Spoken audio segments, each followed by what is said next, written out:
هي الحلقات تحفظني بآيات من القرآن، هي الحلقات تملأني بحب المصطفى العدنان، هي الحلقات تحفظني اعوذ باللہ من الشیطان الرجیم، بسم اللہ الرحمن الرحیم۔ ناظرین کرام السلام علیکم ورحمۃ اللہ وبرکاتہ۔ انشاءاللہ تبارک و تعالی آج ہم لوگ پڑھیں گے الترغیب کا سبق نمبر 4، جار مجرور سے متعلقہ ضروری باتیں اور اہم قواعد۔ اب تک جو ہے وہ اس سلسلے میں ہم لوگ تقریباً 19 جو ہے وہ قواعد پڑھ چکے ہیں، اور آج جو ہے وہ انشاءاللہ تعالی ہم لوگ پڑھیں گے قاعدہ نمبر 20، اور اب تک جو ہے وہ اس سلسلے میں ہم لوگ تقریباً جو ہے وہ 19 ویڈیوز جو ہے وہ بنا چکے ہیں۔ آج جو ہوگا ہمارا ہوگا پارٹ نمبر 20۔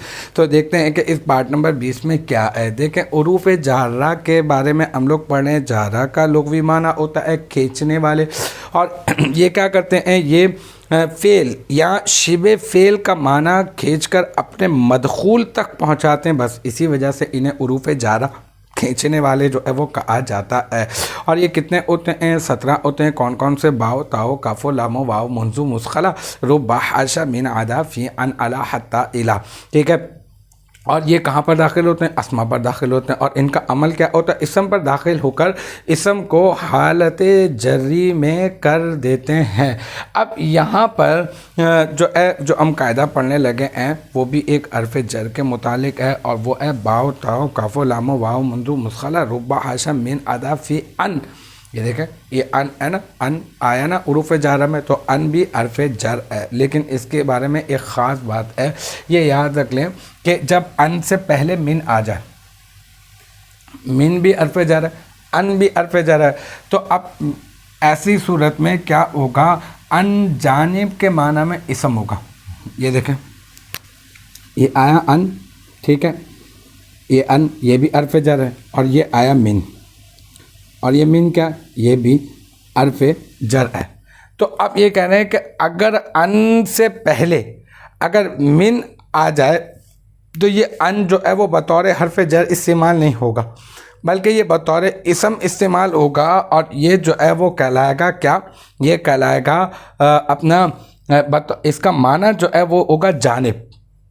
یہ اسم ہوگا اور اس کا معنی جو ہے وہ جانب ہوگا۔ اب مثال کے طور پر، اب یہ جو جاء ہے نا، یہ جاء یہاں پر مثال کے طور پہ کیا، بلکہ اسی مثال کو آپ سمجھ لیں، یہ جاء فعل ہے، اور زیدن جو ہے وہ اس کا فاعل ہے، اور من جو ہے وہ حرف جر ہے، ٹھیک ہے۔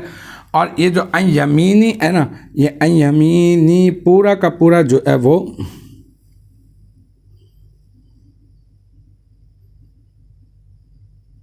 یہ ہے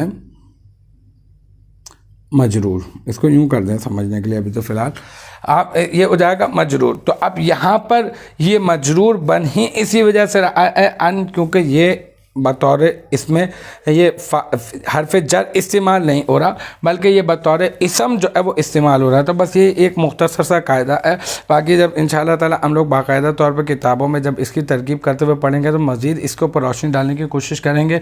یہ یاد رکھ لیں بس کہ قاعدہ کہ من ان جو ہے، ان آیا، اور ان سے پہلے اگر من آیا تو ان جو ہے بطور حرف جر استعمال نہیں ہو رہا ہوگا، بلکہ وہاں پر اس کا استعمال بطور اسم ہوگا، اور ان کا معنی اس وقت میں جس وقت اس سے پہلے من آ جائے گا تو اس کا معنی جانب ہوگا۔ اس کا ترجمہ یہ ہوگا کہ زید میری سیدھی جانب سے آیا، جاء زید من ان یمینی، زید جو ہے وہ میری سیدھی جانب سے آیا۔ تو الحمدللہ ہمارے جو ہے وہ تقریباً جو ہے 20 قواعد پورے کے پورے ہو چکے ہیں، اور قاعدہ نمبر 20 بھی اپنے اختتام کو پہنچا، اور مجھے امید ہے کہ یہاں تک کی جو بات ہے وہ آپ کی سمجھ میں آ گئی ہوگی انشاءاللہ تبارک و تعالی۔ نیکسٹ ٹائم اگلی ویڈیو اگلی کلاس کے ساتھ ملاقات ہوگی، جب تک آپ اپنا بہت خیال رکھیے گا۔ وآخر دعوانا ان الحمدللہ رب العالمین۔